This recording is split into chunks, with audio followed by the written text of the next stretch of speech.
I'm having Greek salad with this stuff, this salt and vinegar edamame instead of feta. I'm having these seaweed snacks. There's the information about that. I haven't showed you them before. So it's actually 6 net carbs per serving, and then I'm going to have them with this. I think it'll work. As Blueberries a dip, and blackberries. is that what it is? That's what I'm thinking. Okay. And grapes. James is going to have some yogurt, an orange maybe, protein bar, and green machine. I'd put that in the freezer. I bought a bunch of them and put them in the freezer, and have a bunch of carrots and maybe some chips. I'm going to have this, which this is so awesome. So we had one of those bars earlier today, Yeah. you and I, right? So And you look at it and you go, oh, well, that doesn't look that good. That's 15 grams of protein. But you look at the carbs and you go, wow, that's not a lot of fiber. Is it But 5? most of it's sugar alcohol. Yeah. So you minus the 13 plus 1, 14 from the 19. And there's actually not very many carbs in there. Whereas this RX bar with 12 grams of protein and actual food ingredients in it. I'm showing that. They've stuck it shut here, so it's hard for me to show you. But do you want me to open it up too? You hand it over. I can do it. There we go. I don't know if I'll be able to show them. Oh yeah, but the carbs are actually really high on this. So there's 5 grams of fiber. I don't know if you can see that there. 23 grams of carbs. So and so that's way higher net carb in this than this one. So anyway, James is already getting started. Oh, and I guess I could show you this one, but the net carbs on this one are so high. 29 grams minus 13 for the net carbs. So that's quite a lot higher. So that James is having that one. And yeah, we'll go from here and we'll see what kind of dinner we have. If James wants some of the salad, I'm perfectly happy to share. Well, you eat as much as you can eat. Yeah. And that's some left over. And you can have your yogurt in the meantime or something. Yeah, that's good idea. But anyway, Gotta hit the carrots. It's amazing how that's good carrots taste after a good workout. yeah. They So- already taste good, but I'll have the. Do you want to have the FRC first? Because your green Yes, machine's frozen. That's a So good I'll idea. get you some of that, and you can talk about whatever you want. We have Ultimate Sacrifice used as a tripod right now. You can talk about that. Yeah. I talk about it in conjunction with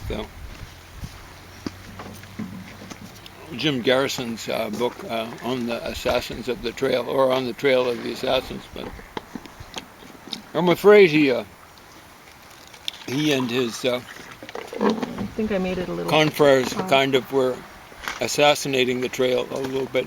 Assassinating the trail leading to the mafia. The mafia were the scummiest of the folks involved in JFK's assassination, because they actually, instead of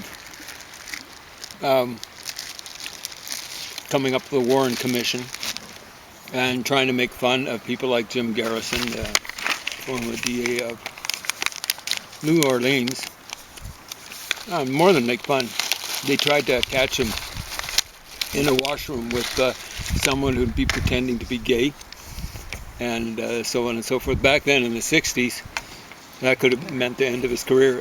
The DAs in New Orleans then, and maybe now, were elected. So the headlines would have read, this would be something like 68. Jim Garrison caught in flagrante delicto, having You can't imagine how good sex this in tastes. washroom someplace.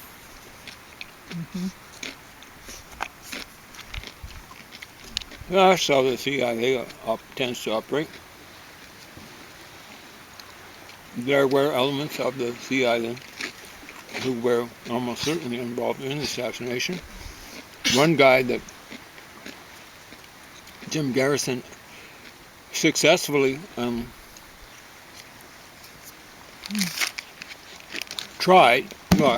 got to trial but failed. There was a huge campaign to basically make Garrison look like a total fool. It was very successful. So this guy, member of the CIA, was acquitted, but he definitely was a member of the CIA, as I recall.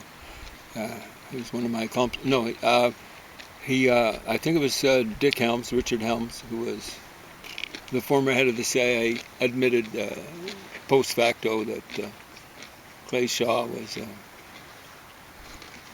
had been hired by the CIA, maybe more of an associate or contract. He would have been. He was so high up in New Orleans society. It's almost certain he was a regular agent. And there was at least one witness, probably at least one, who said he saw Clay Shaw with Lee Harvey Oswald, with David Ferrie, and they were discussing killing John F. Kennedy, assassinating him. And it's not as though Clay Shaw was leading the discussion, according to the account. Was it Perry Russo who blew the whistle on Clay Shaw? Unless Clay Shaw was kind of working undercover and blowing the whistle on these guys, and no one blew the whistle on him, David Ferrie in particular, he was involved. He was well off, very influential.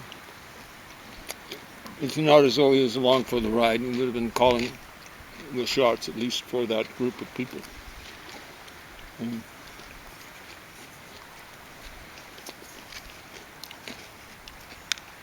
The ultimate sacrifice goes the other way from Garrison. Now, I was mentioning the other day, this is what Garrison did. Why did he do it?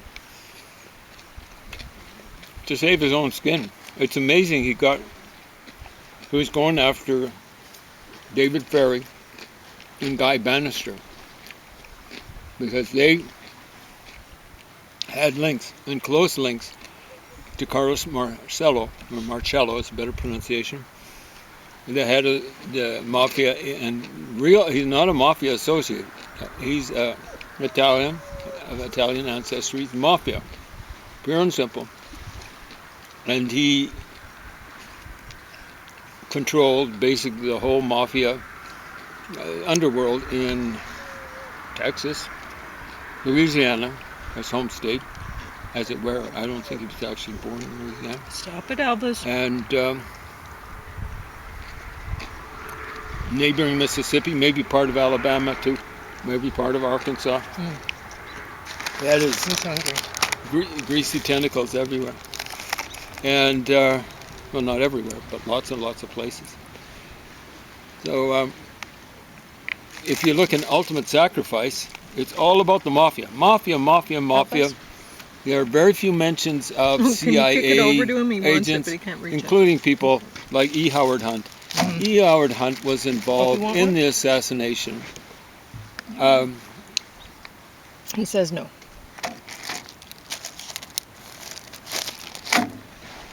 His alibi for November the 22nd, that's the date. There we go. You should be happy. That was the day Kennedy was shot. And a guy who was defending against him in a trial for a publishing group called Liberty Lobby. Liberty Lobby. E. Howard Hunt sued them for libel because I believe they'd said he was involved with the assassination. And he's one of these guys. He didn't go to he might have gone to the top 20th university in the world, Brown University. It's Ivy League, but it doesn't get. It starts to get Weed League pretty quickly after Brown University. It's in Providence, Rhode Island. And these Ivy League guys, sometimes they just think they're really, really hot. We'll say spit. And so he was saying his alibi for November the 22nd were his kids. He was at home watching TV, according to him, with his kids. And the trial went on and on and on. Now, a guy called Mark Lane, who is everyone... Do you want these with it? Yes. Everyone in his monkey was portraying as some sort of crackpot. He'd actually served in the Democratic administration in some sort of function, not high up, but he knew what he was doing. Do you want a different fork, or you? No, that's plenty. Okay. Okay. Elvis want chip? He does. He was a trained lawyer, I guess, so on and so forth. Says he's actually defending Liberty Lobby, and it goes on and on. He says. Opie want chip? He says no. He lets idiot Howard Hunt say, "Okay, I've got an alibi for my kids for the 22nd," and then Mark Lane pops him the question, which is, "Where were you on? Do you know where you were on the 22nd?" Nope. You see, like the accounts indicated that he drove from Florida, I think Miami, to Houston, and with a couple of other guys and a woman, and the woman blew the whistle on him later. Wow, these are awesome. And yeah, that's the seaweed stuff. Right? Tempura? No, that's tempura. Oh, so anyway, good. Yeah. Anyway, their trunk was full of guns. So they're going to Dallas, and it's sometime the 21st or a little bit before. So he didn't have a, like they were asking, where were you on the 21st, you know? What do you think? It's good, a lot better than I thought. Yeah. And I said, I don't know. And then the woman said, well, he's on the road with us, you know, in Dallas. On the 21st. He doesn't have an alibi for the 21st. And Mark Lane says, it's getting towards the end of the trial. Later on, E. Howard Hunt, he's a novelist, not used to keeping his story straight. Right? And after he comes out with this, a little bit of testifying, Mark Lane said, I knew I'd won the case. It was a jury trial. So here E. Howard Hunt says, can you imagine what it's like? So he's trying to work up sympathy in the jury. It's awful, you know. He wants to really jack up the damages. Can you imagine having to tell my kids, I'm innocent? But guess who is... The alibi, yeah. His kids. That's when Mark Lane said. I didn't catch it. It's just Mark Lane presents it flat and dry, the evidence, or the witnessing, and then he says, just dryly, that's when I knew I won the case. And they did win the case, okay?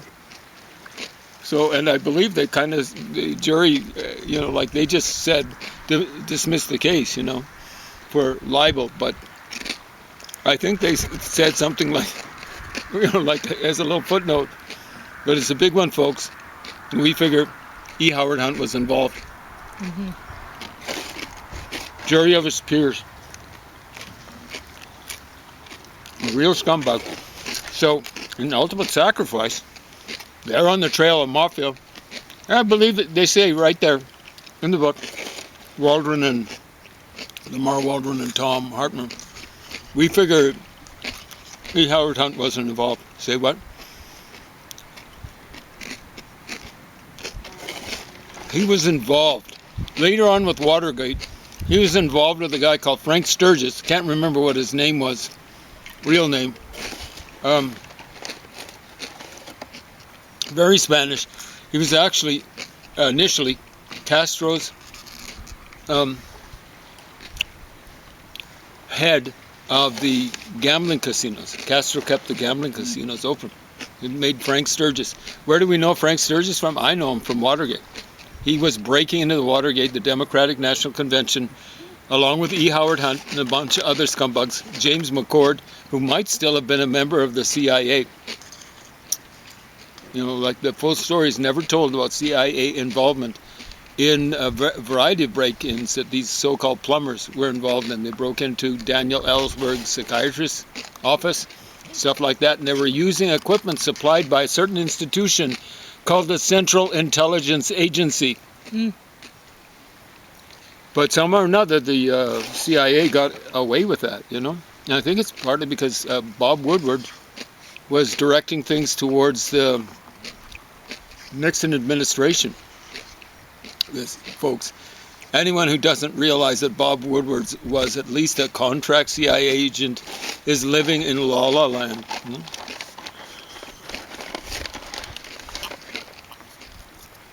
Now, the role he played generally in the Watergate scandal and exposing it was positive. Why is that? You get Trucker Carlson. He was a real mama of a trucker, that guy. He still is. He was, I suspect he ran across, I don't know how, some sort of search engine, because I'm pretty sure I came up with the idea before that idiot ever came up with it.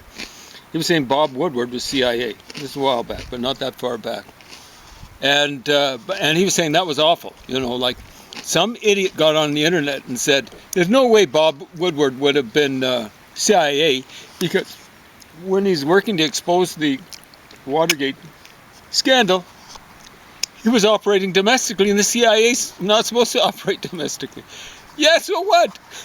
When has that stopped them? You see how bad that argument, that left-wing argument is? Well, you know, but, you know, like, should he have been doing that? Darn tooting. Why? The reason why Richard Helms told Bob Woodward to expose what was happening with the Nixon administration, because Nixon himself was putting pressure on Dick Helms, the CIA, to shut down the Watergate investigation. Well, that's a crime, and they're operating domestically. He wanted them to operate domestically, which is another crime. And so Dick Helms has said, well, we've got no choice. We've got to operate domestically. It's not really a crime in the sense that, hey, when you expose a crime, I don't think that should be a crime. Yeah. Oh, I forgot. I was going to give Elvis another chip or something. Stop him whimpering. That's the soundtrack to chip, this. Elvis? Is he going for it? No, he doesn't want that. Maybe carrot. I don't know. I'll give him a carrot. Got quite a few there. Anyway, this is a little bit like a refrain in Ultimate Sacrifice. Again and again, they'll mention a CIA agent or two, and they say, we don't think they were involved. Yeah, get off of it. No, Dick Helms, I don't think he was involved with the Kennedy assassination. Yeah, he wanted carrot again. Yeah, okay. Of course. They like carrots. Plus, they would have worked up a thirst, and he never hydrates enough. Tofu generally is just wonderful when it comes to that.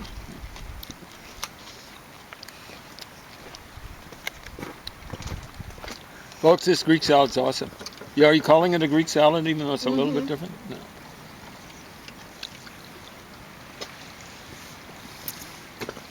We're saving the pits, the olive pits. Don't want to put it out in a national park. We're in a nature preserve. Yeah, it's just a vegan Greek salad. It's has edamame instead of the... To provide the salt? Yeah, it's a good and idea. the vinegar. It's really that tasty. Is really briny too. It's really tasty. It's a good idea. A real winner. So, did you want to talk about our hike today a little bit? I thought it was a bit of a winner. We got to see a sandhill crane. This one we're hoping for more, but with the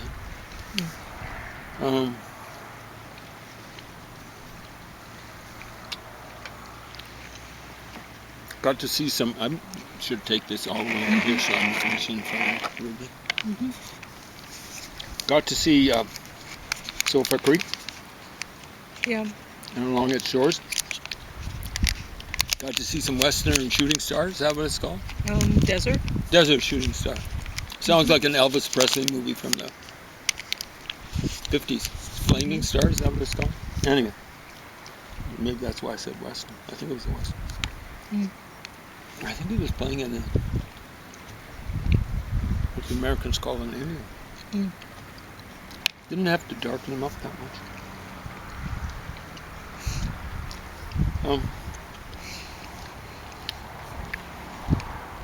So the funny thing is about these JFK researchers,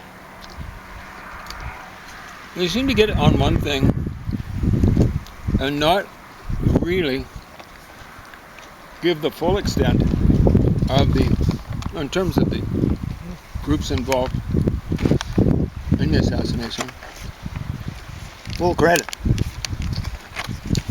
First book I read on this, they were saying J. Edgar Hoover was involved. Key. No. It was key in the cover book. A cover. But he wasn't involved in whacking so many witnesses. Lots of witnesses got whacked. Lots of innocent people. More guilty ones. So it wasn't just Lee Harvey Oswald. I think he wasn't innocent in one sense of the term. I don't think he was involved with the assassination in the sense of plotting it and carrying it out particularly. I think he was hanging around people, but I think it was the FBI plan, keeping the FBI informed what was going on.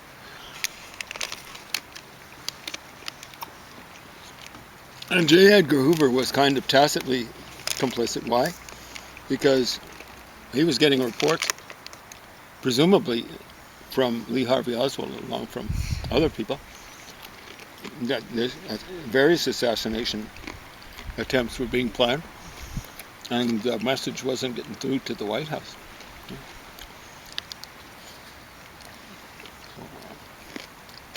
But that's not the same thing as plotting and planning. Well,